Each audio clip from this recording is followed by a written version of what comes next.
আজকের ভিডিওতে আমরা এই কি বলে কাহার বা তালটা আছে না, পা সা পাপ পা সা, এই তালটার গানের প্র্যাকটিক্যাল ব্যবহার দেখব যে গানটা তালে আসলে কিভাবে বাজাতে হয়। যখন আপনি কি বলে যে এই তালের গান বাজাবেন, এই তালটাকে কিভাবে অ্যাপ্লাই করবেন এই জিনিসটার। তো এর আগেও আমি এই তালের সাথে সুর পরিবর্তন, অর্থাৎ ওইটাও একই জিনিস ছিল, সেটা দেখিয়েছিলাম, কিন্তু অনেকের বুঝতে সমস্যা হচ্ছিল। এই জন্য আমি এখন এই তালটাকে একটা গানের সাথে অ্যাপ্লাই করে জিনিসটার একটা প্র্যাকটিক্যাল দেখাবো, তাহলে আশা করি আপনাদের বুঝতে সুবিধা হবে বা সমস্যার সমাধান হবে। তো তার আগে আরও কয়েকটা জিনিস জানা দরকার। আমাদের এই তালটা হচ্ছে কি যে পা সা পা পা সা, তাই তো, তাই না? তো যখন আমরা গান বাজাতে যাব যে কোনো তালেরই আমাদের ডান হাতের একটা কাজ হয় এবং বাঁ হাতের একটা কাজ হয়, অর্থাৎ দুইটা হাতের আলাদা আলাদা কাজ। তো ডান হাতের কাজ হচ্ছে ওই তালটাকেই বাজানো এবং বাঁ হাতের কাজ সেই তালটার সাথে মিলিয়ে সুর বাজানো, এটাই তো, তাই না? তো চলেন আমরা আগে তালের সাথে সুর বাজানোর একটা বিষয় দেখি, এর পরবর্তীতে গানে যাব। কারণ কি, যারা হচ্ছে ইউটিউবে দেখতেছেন তারা হয়তো বা এই জিনিসগুলো না জানতে পারেন, তো এটা বাজানোর আগে এই জিনিসটা জানা জরুরি। তো দেখেন আমাদের ডান হাতের কাজটা কি, পা সা পাপ পা সা। এটাকে যদি আমরা আগে সম্পূর্ণটা মিলে একটা তাল ধরতাম, তাই না? এখন আমরা এটাকে ভাগ করে নেব, 1 2 3 4 5টা ভাগ। এখানে 5টা ভাগের সাথে ধরেন আমরা সারে গামাটাই বাজাবো, সা রে গা মা, গা মা পা, সা রে গা মা পা, ডান হাতের কাজ পা সা পাপ পা সা। তাহলে ডান হাতের প্রতিটা টোকার সাথে বা হাতে একটা একটা করে নোট। অবশ্যই তালটা একতারে বাজাতে হবে বা একতারে বাজাতে জানতে হবে। এই যে যারা ইউটিউব থেকে দেখতেছেন তাদের উদ্দেশ্যে কিছু কথা বলা দরকার। সেটা কি, তো আপনি যখন ইউটিউব থেকে দেখতেছেন আপনি হয়তো বা অনেকখানি ভিডিও দেখেছেন, তো আপনি যদি জিনিসগুলোকে সঠিক গাইডলাইন আকারে বা ধাপে ধাপে না শেখেন তাহলে হচ্ছে যে ঝামেলা হয়। যেমন ধরেন আমি এখন ভিডিওটা দেখাতে গেলে অনেক জিনিস আবার পুনরায় বা শুরু থেকে বলতে হচ্ছে। তো ডান হাতের কাজ কি আমার পা সা পা পা সা, আর বাঁ হাতের কাজ কি, সেটার সাথে সা রে গা মা পা, এটাই তো। এখন এটা বাজানোর সময় যদি আমরা ডাউন আপ দিয়ে বাজাই তালটাকে, ডাউন আপ দেওয়ার সময় যেখানে যেখানে ডাউন আপ হওয়া কথা বা যেখানে যেখানে ডাউন হওয়া কথা সেই জিনিসটাই হবে, শুধুমাত্র একতারে বাজবে এবং সেটার সাথে সেটার প্রতিটা টোকার সাথে বা হাতে একটা করে নোট। ধরেন যে ডান হাতে যখন পায়ের টোকারা হলো পা পা পা পা, বাঁ হাতে বাজলো সা, তারপরে যখন ডান হাতে ডান হাতে যখন পায়ের পরে কি পা সা, দ্বিতীয় টোকাটা বাজবে বাঁ হাতে বাজবে রে, পা সা সা রে, পা সা পাপ সা রে গা, পা সা পাপ পা। এর পরবর্তীতে কি পা সা পাপ পা, সা রে গা মা। দেখেন পা সা পাপ পা, পা সা পাপ পা, সা রে গা মা, পা সা পাপ পা সা, সা রে গা মা পা, সা রে গা মা পা, এই জিনিসটাই আর কি।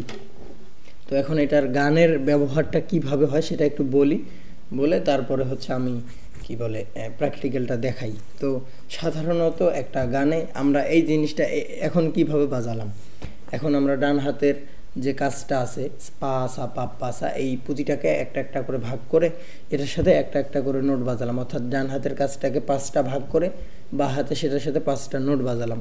ধরেন যে একটা গানে যখন আমরা এটা বাজাবো, সাপোজ ধরেন বন্ধে মায়া লাগাইছে, এটা কিন্তু কাহার বাতালের গান। তো এই গানটাতে যখন এটার ব্যবহার হবে, যেমন ধরেন বন্দে বন্দে, একটা একটা করে নোট পাচ্ছে, বন্দে পাসা বন্দে মায়া, মায়াতে যখন টান আছে তখন হয়তো বা 2-3 বার ব্যবহার হবে। তার মানে কি, যদি একটা নোটে 3 বার থাকে আমার ডান হাতের কাজ তখন হবে কি পা সা পা 3 বার, পা সা পা, একটা নোটে 3 বার বাজলো, নোট বাজলো 3টা। বা হাতের কাজের কথা খেয়াল করেন, ধরেন যে 3 বার আছে, আমার কথাটা মনোযোগ দিয়ে শোনার চেষ্টা করেন, বা হাতের কাজে নোটটা আছে 3 বার, তার মানে আমাদের কি ডান হাতে ওইখানে 3 বার বাজাতে হবে, পা সা পা, 3টা টোকা গেল আমার। বন্ধে মায়া, যেমন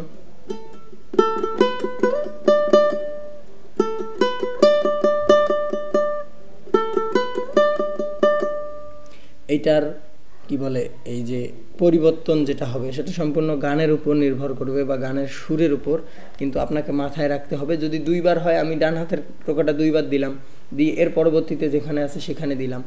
তো গান বাজানোর সময় হতে পারে যে আপনার একটা টোকা 2 নম্বর তারে দিলেন, বাকিগুলো 1 নম্বর তারে হতে পারে, হয়তো বা একটা টোকা 2 নম্বর তারে, বাকিগুলো 3 নম্বর তারেও হতে পারে। তো দেখেন গানে যখন এটার ব্যবহার হয়, এই যে বন্দে পাসা পাপসা পাসা পাপসা পাসা পাপসা পাসা পাসা পর্যন্ত এখানে আছে।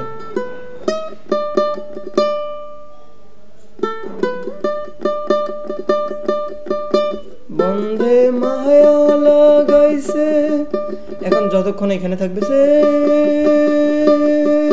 আমি যদি সারাদিন এখানে থাকি আমাদের ডান হাতের কাজ কি সারাদিন এখানেই বাজাতে হবে আমাকে। তার মানে বন্ধে বন্ধে বন্ধে পাসা। এবার দেখেন পিরিতি পিরিতি,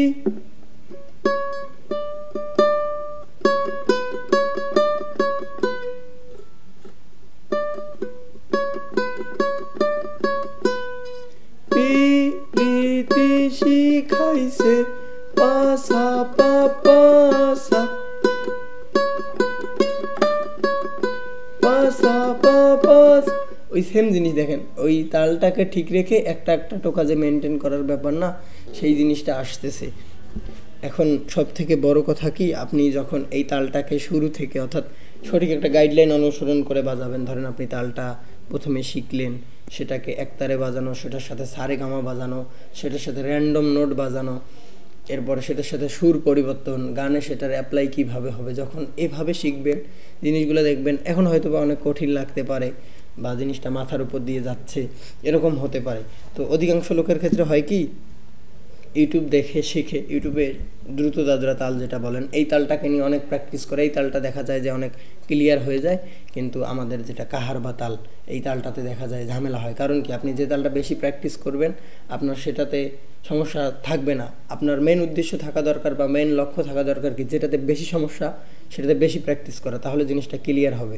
তো আপনারা হয়তো বা অনেকেই জানেন আমাদের একটা রেকর্ডেড কোর্স রয়েছে, সেই কোর্সে আমরা চেষ্টা করেছি একদম শুরু থেকে শুরু করে কিভাবে ধরবেন, কিভাবে টিউন করবেন, এরপর প্রতিটা তারে বাজানো, তারে লাগানো। এক কথায় একজন নতুন ব্যক্তি সে উকুলেলে ফার্স্ট টাইম কিনে কিভাবে ধরে, কিভাবে টিউন করে, এরপর আস্তে আস্তে সমস্ত তালগুলা শিখে তালের সাথে সুর পরিবর্তন, নিজে নিজে গানের সুর খুঁজে পাওয়া, ঝংকার অলংকার বাজানোকে সুন্দর করা, সমস্ত জিনিসগুলোকে আমরা ধাপে ধাপে সাজিয়ে একটা কোর্স তৈরি করেছি। যদিও এটা ভিডিও আকারে, কিন্তু যেটা মেন এখানে বিষয় আর কি।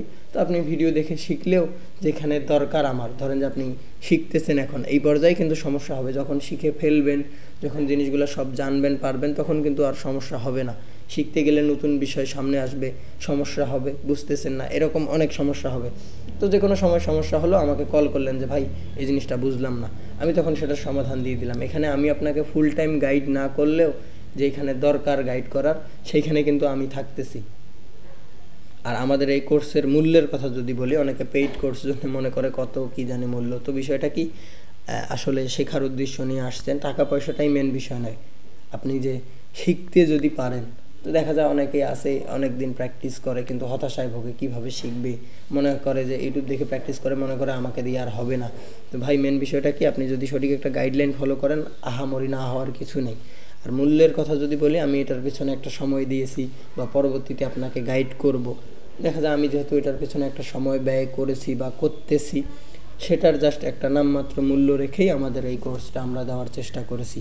তো যারা শিখতে চাচ্ছেন অবশ্যই আমার সাথে যোগাযোগ করলে আমাদের এই কোর্সটা নিতে পারবেন। চলেন আমরা গানটা আরেকটু দেখি। দেখেন, বন্দে পাসা পাপসা পাসা পিরিতি শিখাইছে। এখানে একটা জিনিস মাথায় রাখতে হবে, তালটা কন্টিনিউ চলতে থাকবে। আপনি যখন ডান হাতে তালটাকে কন্টিনিউ করলেন, ধরেন যে একবার শেষ, পাসা পাপ পাসা একবার শেষ, পুনরায় আবার কিন্তু এই জিনিসটাই শুরু হবে। এখন সেটার সাথে আপনি মিলিয়ে মিলিয়ে সুরগুলা বাজাতে হবে। পাসা পাপ পাসা পাসা পাপ পাসা পিরিতি শিখাইছে পাসা পাপ পাসা দেওয়ানা বানাইছে পাসা পাপ পাসা পাপ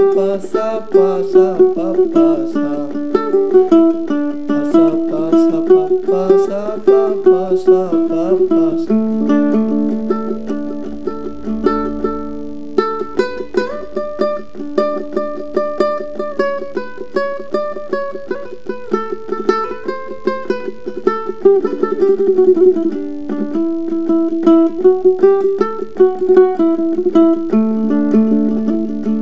আপনি এই জিনিসটা ওই যে সারেগামা বাজানোর সাথে যেটার কথা বললাম, আপনি ওইভাবে সম্পূর্ণ সারেগামাটা আয়ত্তে নিয়ে আসেন, এরপর র্যান্ডম নোট ট্রাই করেন।